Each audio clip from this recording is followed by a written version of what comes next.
A couple of weeks ago, I made a video about how I felt Pokemon Unite could be improved if they used more ideas and concepts from the source material, the mainline RPG Pokemon games. Despite the fact that Pokemon Unite is much younger and by extension lacks a lot of the depth and features that the mainline Pokemon games have gained over the years, Pokemon Unite has a lot that it could teach the mainline Pokemon games as well. So, let's talk about it.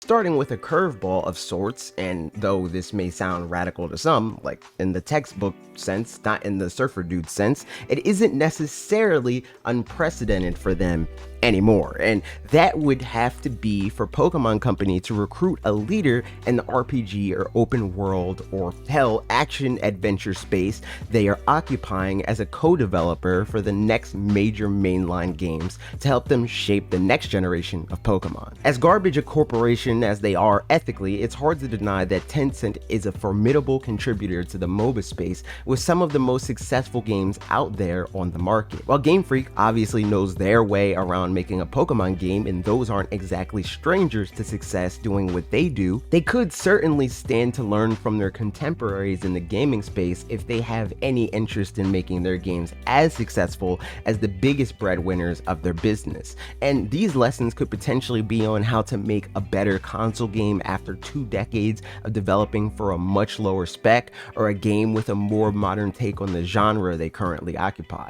If Unite isn't enough of a reason to bring someone in to shake things up, the original inspiration for Pokemon Red and Green, Dragon Quest, is even set to be seeing some big changes with the latest release according to the team behind Dragon Quest XI. If the franchise that was the original inspiration for the Pokemon series thinks it's time to make big changes, a franchise, might I add, that has historically held onto tradition for dear life, in addition to the fact that Gen 4 remakes are already testing the waters for recruiting external studios to co-develop important releases, I think it'd make a lot of sense to at the very least try co-developing the next generation of Pokemon games with studios like Monolith Soft, Bandai Namco, or even Square Enix themselves if they could swing it, although the last one is admittedly a stretch, I think.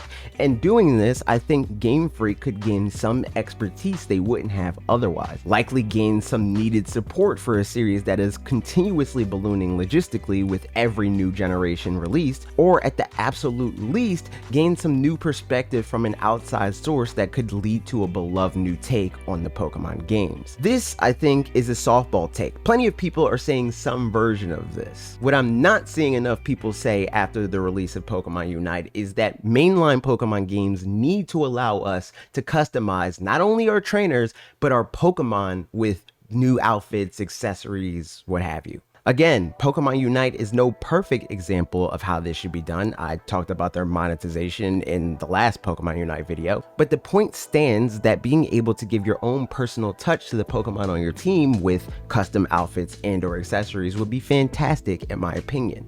I'd even be willing to pay for themed packs or something provided the pricing feels fair. I don't know the logistics of modeling and rigging something like this for this many Pokemon, so hopefully the compensation would account for that, and they could even make this a post-release content update or outsource this aspect of the game to a smaller team if that'd make it easier on them. Hell, I'd even take it if they didn't do all of this but instead made held items visible accessories for Pokemon. I want to see my Squirtle wearing a Mystic Water, or Scrafty with black glasses, or Eevee with a silk scarf. Of course, Unite has held items and doesn't make them visible, but I think that is more than acceptable considering the fact that Unite already has some form of Pokemon cosmetics that can be seen in-game, and the fact that Unite gives the option for Pokemon to have 3 held items and a battle item, showing that on the character models would almost definitely look stupid, so I don't need them not doing this. All I'm saying is I think Unite proves that Pokemon could be a game that could embrace cosmetic content for people that want it on their Pokemon. They could go with a method that's more procedural where types of clothing and accessories are tied to a Pokemon's body type, or they could just choose a portion of Pokemon that are popular to give their own custom designs like starter Pokemon, Pikachu. They've already even tested this a little bit with Pokemon Let's Go Pikachu and Pokemon Let's Go Eevee. And sure, this isn't a make or break feature or anything like like that, but I do think giving people more and more attachment points for their Pokemon could make them love it that much more. That's why Nuzlockes are super successful online. People like having reasons to feel more attached to their Pokemon team, but that's just my opinion. On to the next thing.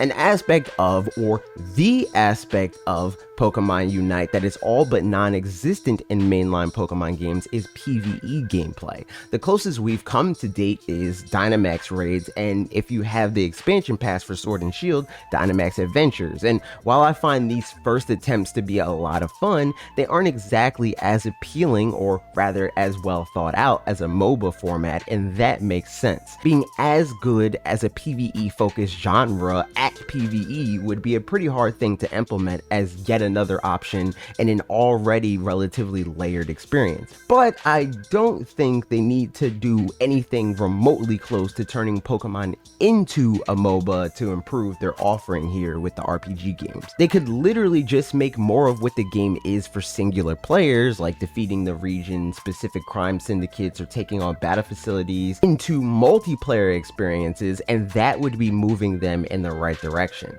Pokemon just needs to do a better job at making it as easy as possible to want to play Pokemon with friends. Like, just because not everyone is a competitive player or someone that wants to hunt for shinies in raids doesn't mean they'd have no interest in playing with friends in a less competitive or daunting realm. So I think that providing options for people to do that in as many different ways as possible could only help you and help all of us. After all, I wouldn't pass up more opportunities to play Pokemon in different ways. Easily the most contentious thing amongst the Pokemon fan base is changing literally anything. I can speak from experience when I say there are multiple segments of the community that are completely divided on what they want, and while I could talk about all of those things and how dumb it is to divvy up in this way, I'll refrain from that and just talk about the part that connects directly to Pokemon Unite, the battle system. If you ask me, nuking the existing system and replacing it with something that's beyond the same old turn-based RPG battle formula could be the one change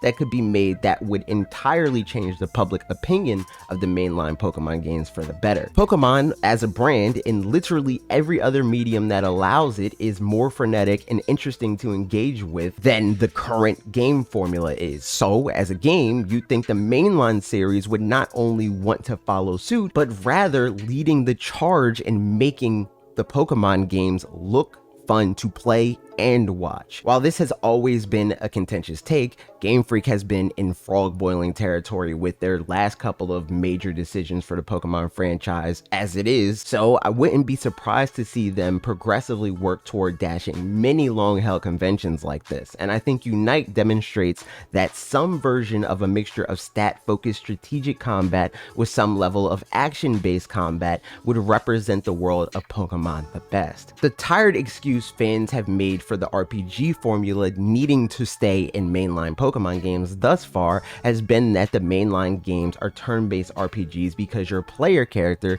is the trainer and not the Pokemon. But this is more just stating the current status quo, not presenting the one and only answer to a problem. In fact, there are now multiple games where that same relationship is represented in an action game. Pokemon Trainer is the character in Super Smash Bros. Ultimate, not Squirtle, Ivysaur, and Charizard. Pokken Tournament also has the player character being a trainer, and now Pokemon Unite continues that trend. If that's the best case people can make for the turn-based formula in mainline games, it's time to get a new one because it's not consistent with reality. And I think if people actually want a Game of the Year level Pokemon game, something that we probably have never had, with maybe the exception being Pokemon Gold and Silver when they initially released, I think making a truly engaging battle system for all levels of play, whether you're a single player enthusiast or a competitive player, is the best course of action here. And this doesn't mean make the battle system anything like Unite in a literal sense,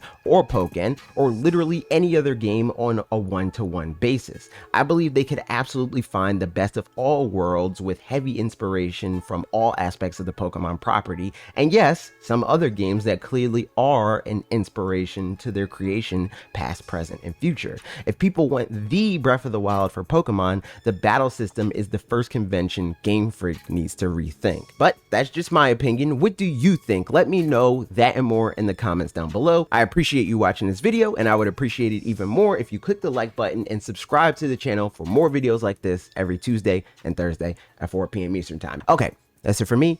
See you next week.